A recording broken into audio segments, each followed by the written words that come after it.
So hello everyone, very good evening all. स्वागत है आप सभी का नर्सिंग अड्डा 24/7 में। मैं विवेक कुमार शर्मा आप सभी का स्वागत करता हूं आपके अपने इस यूट्यूब चैनल पर। और आज का ये वीडियो हमारा खास होने वाला है क्योंकि अभी अगर बात करूं मैं आरआरबी नर्सिंग सुपरिटेंडेंट की, या मैं बोलूं आरआरबी बोर्ड की बात करूं, रेलवे रिक्रूटमेंट बोर्ड की बात करूं, तो उन्होंने लास्ट डे जो है वो फॉर्म का स्टेटस जो है वो जारी कर दिया है कि आपका फॉर्म रिजेक्ट हुआ या एक्सेप्ट हुआ। उम्मीद है आप लोगों ने सभी ने चेक कर लिया होगा। जिनका भी एक्सेप्ट हुआ है वो बहुत शुभकामनाएं, और जिनका रिजेक्ट एक दो बच्चों का हुआ भी है वो देखने को भी मिला है, तो उसके लिए हमें खेद भी है।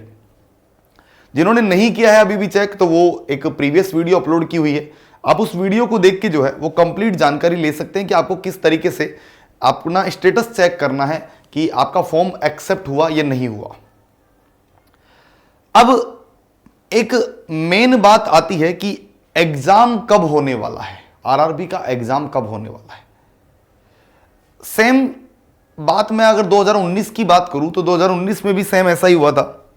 2019 की बात अगर मैं करूं आप लोगों से, तो 2019 में क्या हुआ था, 2019 में जब फॉर्म का स्टेटस आया था, जब फॉर्म का स्टेटस आया 2019 में, तो उसके बाद में क्या हुआ, 2019 में जब फॉर्म का स्टेटस आया था उसके विदिन 7 डेज बाद में ही एग्जाम का नोटिफिकेशन आ गया था कि एग्जाम अब होने वाली है, और उसके लगभग 45 डेज बाद एग्जाम हो गया था। 2019 का पैटर्न बता रहा हूं मैं आप लोगों को, और आप इसको ऑनलाइन भी सर्च कर सकते हैं, आपको भी खुद को भी मिल जाएगा ये।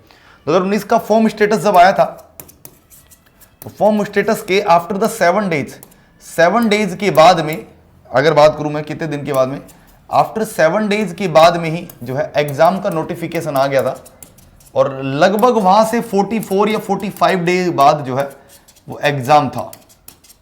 लगभग 44-45 दिन बाद एग्जाम हो गया था। अगर अब उसी सेम पैटर्न की हम लोग बात करें, सेम पैटर्न की कि, और अच्छा एक पैटर्न और बताता हूं, एनटीपीसी में भी अभी सेम हुआ। आरआरबी एनटीपीसी जो हुआ एग्जाम, उसका भी सेम पैटर्न रहा कि पहले फॉर्म का स्टेटस आया और उसके 7 to 8 डेज बाद एग्जाम का नोटिफिकेशन आ गया।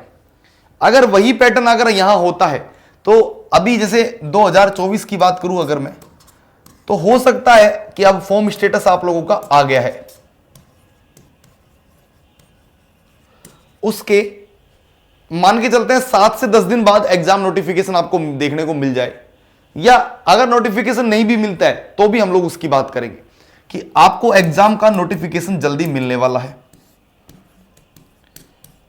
और ये मान के चलिएगा कि जैसे ये नवंबर चल रहा है, तो हम लोग ये मानते हैं कि जैसे आज 20 नवंबर हो रहा है, अगले 10 दिन हम लोग नोटिफिकेशन का जो है मान के चलते हैं कि आ सकता है, पूरी उम्मीद है। उसके बाद अगर एवरेज हम लोग 40-45 दिन माने, तो मतलब दिसंबर का पूरा महीना 30 दिन, और 15 दिन और मान के चले, मतलब 15 जनवरी।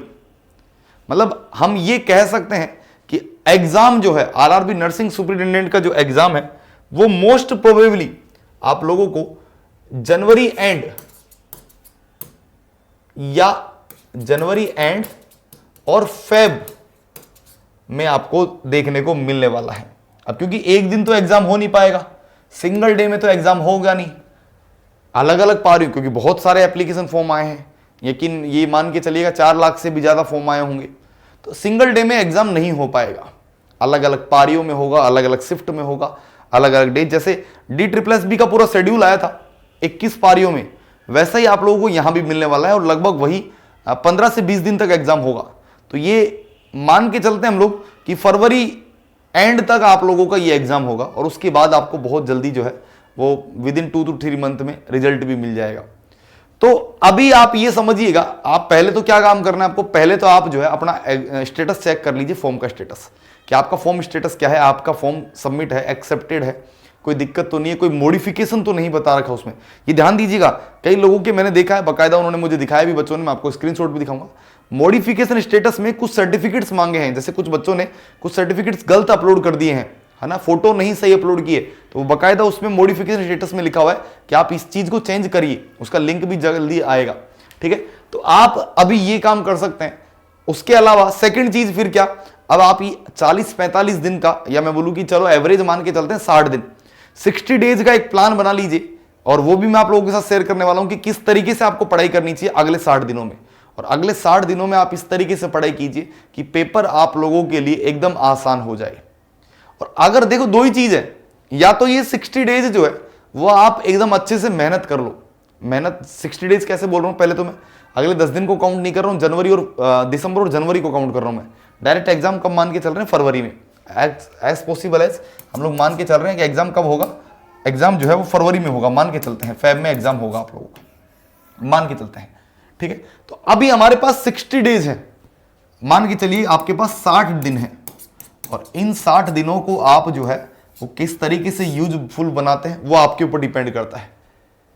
अगर आप यहां तो दो ही चीज है, या तो आप इसको बैठकर हम लोग इंतजार कर सकते हैं कि हाँ यार एग्जाम आएगा और एग्जाम चला जाएगा, या फिर डेली का एक सेट करिए टाइमर कि हाँ यार मुझे इतना घंटे थ्योरी पढ़ना है, इतना घंटे एमसीक्यू करना है, इतना घंटे मुझे जो है रिवाइज करना है। उसी अकॉर्डिंग आप जो है वो अपनी मेहनत को आगे बढ़ाइए। और दो ही चीजें हैं, बस मेहनत करते जाइए। बस वो कहते हैं ना कि परों को खोल जमाना उड़ान दिखता है और नीचे बैठ के क्या आसमान दिखता है। तो अगर आप बैठ के देखोगे कि हाँ यार एग्जाम आएगा एग्जाम आएगा एग्जाम आएगा, तो एग्जाम आएगा और चला भी जाएगा। लेकिन जो इन 60 डेज को इंप्लाई कर लेगा, अच्छे से इंप्लीमेंट कर लेगा इन पर, वो भैया सेलेक्ट हो जाएगा। और आपके सिलेक्शन के लिए मैं अगर बात करूं तो आरआरबी नर्सिंग सुपरिटेंडेंट के लिए नर्सिंग अड्डा 24/7 की तरफ से एक बैच भी स्टार्ट हो रहा है 26 तारीख से, क्योंकि ये बैच पूरी तरीके से इन 60 डेज में खत्म हो जाएगा। तो ये बैच हो रहा है वंदे भारत 26 तारीख से। बैच का लिंक कमेंट बॉक्स में डाल दिया है। और बैच के बारे में आपको बता दूं, अभी आप अगर बैच में एनरोल करते हैं तो आपको 3 साल की वैलिडिटी मिलती है। 3x मतलब 3 साल की वैलिडिटी मिलेगी बैच पर। और बैच केवल और केवल जो है वो कोड है Y930, जो कूपन कोड मांग रहा है उसमें डालिएगा Y930 कूपन कोड यूज करके आप बैच को एनरोल कर सकते हैं। तो ये पूरी सारी सटीक जानकारी की कब आपका एग्जाम हो सकता है, एज पॉसिबल एज ये मान के चलिएगा 15 जनवरी बाद और फरवरी के बीच में आपको एग्जाम देखने को मिलेगा। और मोस्ट प्रोबेबली फरवरी में आपका एग्जाम है। तो यकीन मानिएगा, यहां से बस तैयारी स्टार्ट कर दीजिएगा। Thank you so much. उम्मीद आप लोगों को वीडियो पसंद आया होगा। साथ ही साथ कमेंट करके जरूर बताएं फॉर्म स्टेटस हो गया है, किसी को कोई दिक्कत हो तो प्लीज यू कैन आस्क। और साथ ही साथ अपनी तैयारी को और मजबूत कर दीजिए। Thank you so much, all the very best.